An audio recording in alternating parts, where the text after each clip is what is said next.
मियाँ बीवी में झगड़ा जब भी हो तो बाद में जाकर पता ये चलता है कि असल मसला ससुराल और मैके का था। इसी तरह हमारे साथ आज एक ऐसे मियाँ बीवी मौजूद हैं, आइए उनसे उनकी बात सुनते हैं। बात करने का ही तो टाइम नहीं है इनके पास, ना बात करने का ना बात सुनने का, लेकिन अपने फजूल दोस्तों और रिश्तेदारों से गप्पे लगाने का बहुत टाइम है। ओह, ये तो बहुत बुरी बात है। और भाई अगर बीवी की बात नहीं सुननी थी तो फिर शादी क्यों की? आपको मालूम है कि लड़की शादी क्यों करती है? सिर्फ इसलिए कि उसे अपनी बातें सुनाने के लिए एक बेवकूफ बंदा चाहिए होता है। बेवकूफ तो लग रहे हैं लेकिन बातें पता नहीं क्यों नहीं सुनते। तो क्या सब कुछ छोड़ के घर बैठ जाऊं इसकी बातें सुनने के लिए? ओ भाई, स्नेक वक्त ने भी तो किसी से बात करनी होती है, तो शौहर से अच्छा लिसनर और कौन हो सकता है? अरे बात कोई करने वाली हो तो बंदा सुने ना। शिकायतें, ताने, चुगलियां, आखिर ये सब एक बंदा कितनी देर सुन सकता है? भाई ये लाइफ टाइम पैकेज होता है, बाकी आप खुद फैसला कर लें। अच्छा, मेरी बातें तुम्हें ताने और शिकायतें लगती हैं, मैं तो हकीकत बयान करती हूँ, फिर चाहे तुम्हें जो भी लगे। नहीं, वैसे कौन सी ऐसी बात ये कर देती हैं, कौन सी ऐसी शिकायत करती हैं जिस पे आप चिढ़ जाते हैं जनाब? सर, आप माशाल्लाह खुद बुजुर्ग आदमी हैं, आप बात को समझ रहे हैं। एक्सक्यूज मी, आप ये लड़की बुजुर्ग हटा के तो दानिशवर लगाए यहाँ। यही तो मेरी बात सबको बुरी लगती है, मुझे तो जो शक्ल से नजर आता है मैं कह देती हूँ। यानी आप शक्ल से नक्शा बनाना शुरू कर देती हैं। इस तरह आप गौरी साहब को क्या कहेंगी कि आप खुद अच्छे भले लगड़बगे हैं? यार तुम मेरी क्यों बाद में बीच में कर रहे हो, तुम अपनी भुगतो। आप मुझे बताएं, अगर मैं इसे कहती हूँ कि मुझे आउटिंग पे लेके जाए तो ये शिकायत है? ये शिकायत नहीं, ये खर्चा है। सुन रहे हैं, मुझे आउटिंग पे लेके जाना खर्चा है और अपने दोस्तों के साथ पार्टी करना वो खर्चा नहीं है। मुझे अम्मी के घर लेके जाने के लिए छुट्टी नहीं मिलती, लेकिन अपने बहनोई को एयरपोर्ट छोड़ने जाने के लिए छुट्टी मिल जाती है।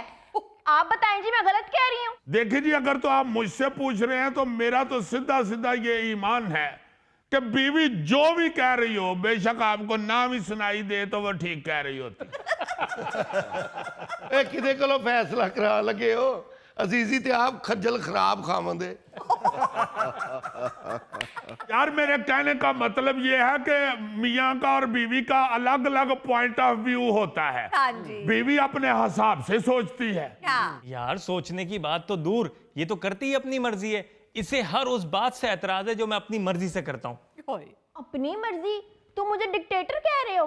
बताओ हाँ जरा, मैंने ऐसी कौन सी तुम्हारे सर पे बंदूक तानी हुई है? बंदूक?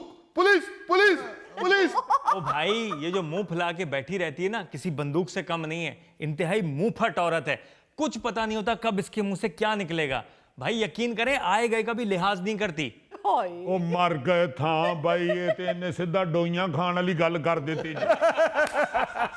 अली मुमताज साहब, आपको चाहिए था कि इनको पहले बताते कि ये शो है और शो का एक डेकोरम होता है। ये गुफ्तगू कर रहे हैं, हुणे डोइयां चल जानियां जी। भाई मुझे तो इन मामलात से दूर ही रखो, इन्हीं की सुन लो। यही तो इसे दुख है कि मैं डोई नहीं पकड़ती। हर वो बंदा जो इसका खालू, चचा, ताया, फुफड़, हर बंदे को घर उठाकर ले आता है और मुझ पे हुक्म चलाता रहता है कि इनको खाने खिलाओ। हर बंदा मुफ्त खाने आ जाता है और फायदा 0/0। यार तुम घर में बीवी लेके आए हो या खानसामा लेके आए हो जो रिश्तेदारों को मुफ्त खाने खिलाते रहते हो? मुफ्त क्या मतलब? तुम रिश्तेदारों को खाना खिला के उनसे पैसे लेते हो? यार मेरे रिश्तेदार तो खाना खा के इतनी दुआएं देते हैं मुझे, इतनी दुआएं देते हैं। तुम्हें कभी तुम्हारे रिश्तेदार ने कहा अल्लाह ने तुम्हें बड़ा देना है? तो भाई रिश्तों में फायदा नुकसान नहीं देखा जाता, रिश्ता देखा जाता है।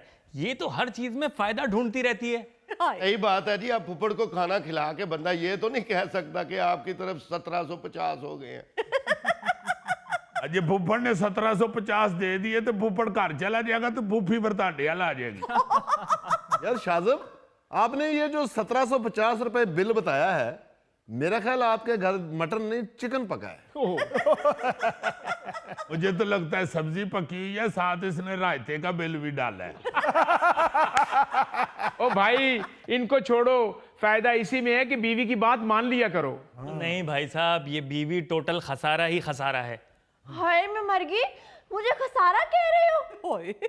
मैं अपने और तुम्हारे मुस्तकबिल के लिए ये सब कर रही होती हूँ और तुम मुझे खसारा कह रहे हो? अगर रिश्तेदारों में फंसे रहेंगे तो आगे कैसे बढ़ेंगे? आगे बढ़ने का मतलब ये नहीं कि पीछे वालों को लात मार दें। ये पीछे वालों को लात तो फिर खोते की तरह मारोगे। जिस तरह तुम लात मार रहे हो इस तरह तो गाड़ी की रेस पे लात मारते हैं। मुझे लगता है घर से आप भी काफी दुखी हैं। बहुत दुखी जी, इन्हों की छाती चौंदी। इसका जो भी रिश्तेदार हमारे घर आता है, जितनी देर बैठता है मुंह सुजा के ही बैठा रहता है।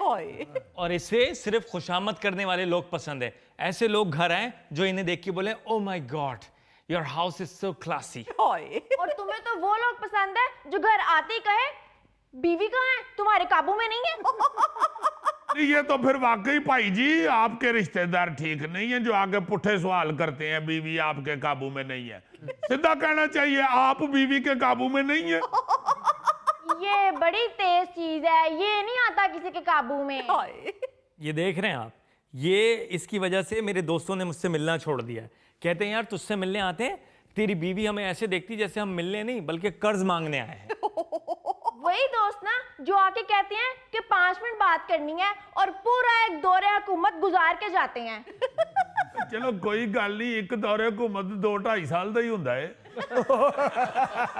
भाई आप भी थोड़ा सा लिहाज कर लिया करो। इस रवैये की वजह से मेरे रिश्तेदारों ने मुझसे मिलना छोड़ दिया है। अभी कुछ दिन पहले मेरी फुप्पो आई, इसका रवैया देखा, यकीन करें सलाम दुआ की और चलती बनी। अच्छा, वो सलाम दुआ थी, आते ही कहने लगी, अरे बहू तुम्हारे तो सोफे बैठ गए हैं, पॉलिश भी उतर गई है, ऊपर से कहती हैं तुम्हारे घर वालों ने जहेज देकर तो खाना पूरी की है। फुप्पो ने सिर्फ पहली वाली बात की थी, दूसरी इसने खुद जोड़ी है। नहीं तो आपने कह देना था कि पुप्पो जी अगर आपको सामान की इतनी तकलीफ है तो आप नया बनवा दें। यही कहा इसने। ओ, इसका मतलब आप भी इससे गुजर चुके हैं। और नहीं भाई जी, मैंने मिसाल के तौर पे कहा है। अजीजी यार तेनों हमेशा मिसाल पुठी पै जाती एक मैनू मिसाल पुठी पैंदी है कि मैं अपनी गली च बना ही तो मैनू कुत्ता पै जाता। इसके इस रवैये की वजह से मेरी फुप्पो ने जाके खानदान में ऐलान कर दिया है कि आसिफ की बीवी बहुत बदतमीज है। इसे बदतमीजी नहीं कहते, इसे हदबंदी कहते हैं, और उन्हें भी बोलने से पहले सोचना चाहिए। क्या क्या कौन सोचेगा कितना होगा भाई। अभी खाला मिलने आई थी, तुमने अपनी जबान से मेरी खाला को भी रगड़ के रख दिया। वो इसलिए कि सारा दिन गुजारने के बाद कहती हैं मैं तो आप लोगों से खड़े खड़े मिलने आई थी।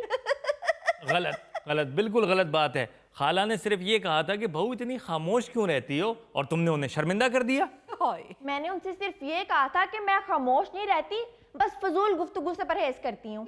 तुम खुद बताओ इसमें शर्मिंदा करने वाली कौन सी बात है? ये बात भी मैं बताऊं, मुझे ही बताना पड़ेगा। आप यकीन करें कि इनकी वजह से मेरे ननियाल और ददियाल में मेरी इज्जत 2 टके की हो गई है। और चलो यार, तुमने कौन सा उनको बताया हुआ कि मैं एटॉमिक एनर्जी में इंजीनियर लगा हुआ।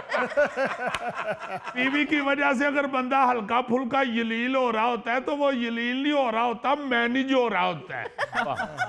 वाह वाह वाह अजीजी, क्या हड बीतियां बताते हो यार। यार इन्हू तो परे बाओ है। अजीजी इस पूरे शो में मैं और आप ही डिसेंट हैं। लो, यानी मैनू दाद दे के नाल मेरा भी बेड़ा गर्क कर दिया। सिर्फ गोगे तुम्हें अगर कोई खाना खाते हुए देख लेना तो उसके ये में आएगा कि यार ये भी इंजिदा ही डिसेंट है। ऐसे मैं आप दोनों की लड़ाई की वजह को समझ गया हूं। जितनी देर तक तो आप दाएं बाएं दोस्तों रिश्तेदारों की तरफ देखेंगे ना, आपकी लड़ाई खत्म नहीं होनी। सिर्फ आप बीवी को देखें और बीवी आपको देखे, खत्म बात। मेरी अपनी जिंदगी का यही असूल है, मैं बीवी को देखता हूं, बीवी मुझे देखती है। That's it, बस खत्म, फिनिश। वाह वाह वाह वाह वाह। तुझे तो किस्मत अच्छी के परजाई हमारी अच्छी मिल गई, वरना गौरी तेनू किन्ने वेखना। यार मैं सोया भी होता हूँ और मेरी बीवी जाग रही होती है और मुझे देख रही होती है। वो तो बेचारी डर के जाग रही होती है कि किधरे पासा परत के कोई बच्चा ना थले दे दे। नाज़रीन, इसके साथ ही हम लेते हैं एक ब्रेक, मिलते हैं ब्रेक के बाद। मैं आप सबसे छोटा हूँ जी जी, उम्र चो भी तो तोल के भी। यार। मैं ये कह रहा हूँ कि मुझे भी याद है कि मैंने अपने होश